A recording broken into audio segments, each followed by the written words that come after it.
You know, some girls dream of a mansion or a house on a hill, a white picket fence, a couple adoring children. This girl actually dreamt of owning her own barn someday. What I didn't actually dream about is that barn would be filled with sheep.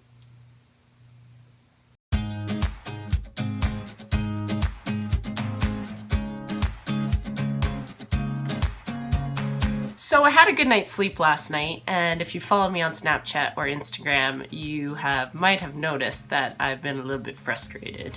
It was absolutely an annoying group lambing. We are through it, and I had a good night's sleep last night and realized I have a lot to be thankful for, and the main one is where I get to work every single day. Today's vlog will be all about my happy place, which happens to be my sheep barn. The barn is a bright span. It is a tarp, a fabric barn, if you will.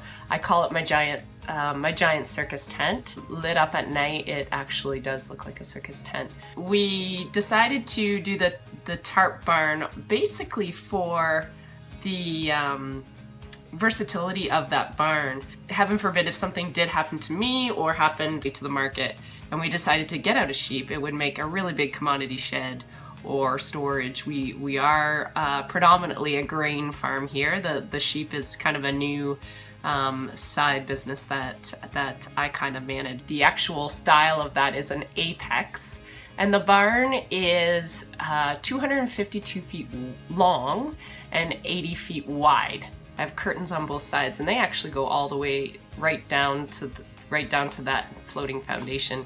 So it's pretty awesome for the sheep because when in the summer, when those curtains are open, they feel like they're outside. In the winter, they don't want to be outside anyway. It's freaking cold, and it is cold in that barn. It's not insulated, and so lambing in the winter is a bit of a struggle. My feed, I harvest all my forages, and they get put in egg bags outside, right at the end of the barn, and then I can come in real quick with my telehandler. And it's right close to a TMR, which is a total mixed ration machine. So all that is I call it like my giant KitchenAid. It mixes my haylage or corn silage or corn and mineral, whatever I want in a U ration. From there it goes off a conveyor belt into a feed cart, and I take that feed cart up and down the aisles in my feed bunks. Now, the reason why I went with the feed bunks, a lot of people ask me why. The guy I got my sheep from already had those in his barn. So when I bought the sheep, it was pretty sweet. I bought the sheep and I bought all his stuff. So all his gates, all his feed bunks, and that really helped on my savings in building this barn. I like them because I can feed once a day and not worry about pushing up feed later on in the day. It just stays in that bunk. Now, there's bunk management that needs to be done in the hot months. You need to keep those pretty cleaned out because that feed can go punky, and then the ewes will not eat out of it. We have chimneys along the top and curtains on the sides. The curtains are run by temperature, automatic by temperature, and actually they will open and close based on rain and wind. I actually don't have the wind one on, but that is a feature that is also available. The pens themselves are 192 long. The length of the barn is that pen space by 12 feet deep. We really built that barn and the penning based on feeder space. So we want to make sure every ewe had the ability to eat. At full capacity, it should hold 500 ewes. That's what we did the math on. But as I got into it and dealt with management more, I decided that I don't really like pushing past 450 because I really feel with animals, and I saw it in the chickens when I was in the chicken business, and with dairy, that when you kind of load up your stocking density, the animals just don't perform as well. So I try to keep my barn a bit thinner and then hopefully get production increase, not necessarily by number of head of animal, but hopefully more lambs per ewe, because that ewe is more productive because she's not stressed out. My handling system, I do strongly recommend if you are building a new barn to go to some producers that have the size of operation as to where you think you're going to be. There's a million different ways to sheep farm.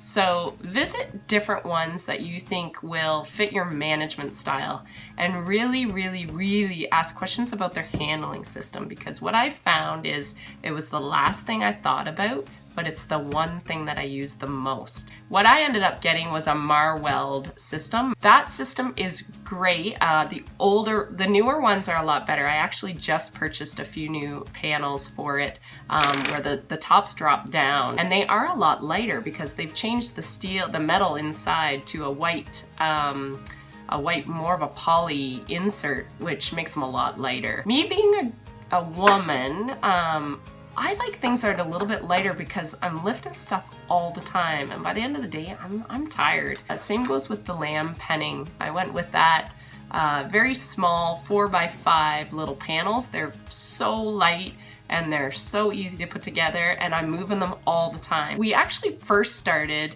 across the road in an old pig barn, so we did renovate that first. We had about 150 ewes over there before we built the coverall in 2013. If you do have the ability to rent a place, or you have an old barn on a property, it's maybe something to look at. It's worked really well. What we ended up using it for now after we built the coveralls, when I weaned them, I actually moved the lambs over to that side, and it's made a really nice lamb finishing barn. So that was an investment we made, which we don't regret at all. What we didn't actually think about as much as we should have is the ripple effect of having livestock and what that means for storage. Because we are a cropping farm, we need all the extra shed space for equipment. We like to keep everything inside, especially in the winter. And what happened is you forget how many bales of things you're going to need. You need straw bale under cover, you need hay under cover if you do that. We do wrap a lot of hay because we are tight storage. So it's the stuff like that if I was to do it again, we'd probably think long and hard about the extra storage you need. It's the little things that make a huge difference, and sometimes investing to your abilities will make jobs so much easier. And I know people look at me and think we spent way too much money getting into this.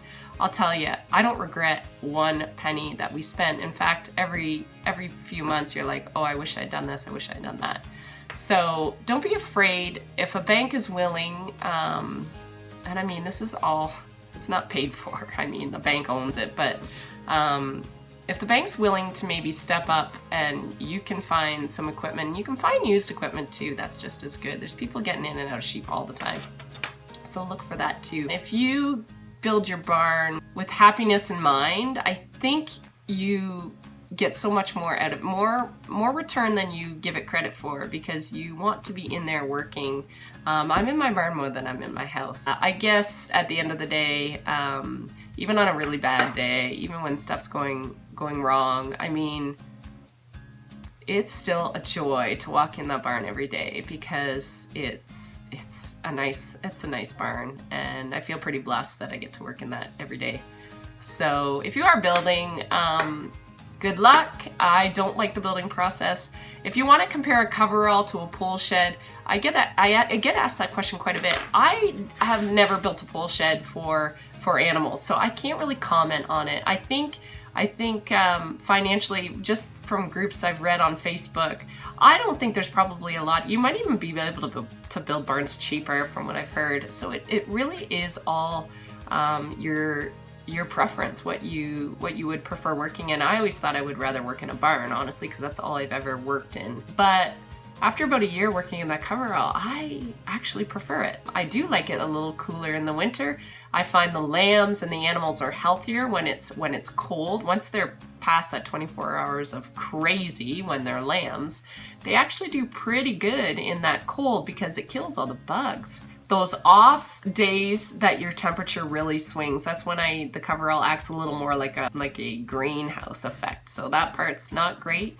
But man, I would say, 9 or 10 months of the year, that coverall is 100%, and I really like it. People ask me what I would rather build. I would say if I had to build again, I would build another coverall or another tarp barn, another bright spans. I'm not getting paid for this little advertisement.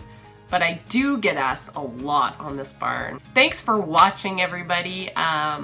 We are in corn harvest now, hardcore, so I'm kind of glad lambing is done. No, I'm really glad lambing's done, because done.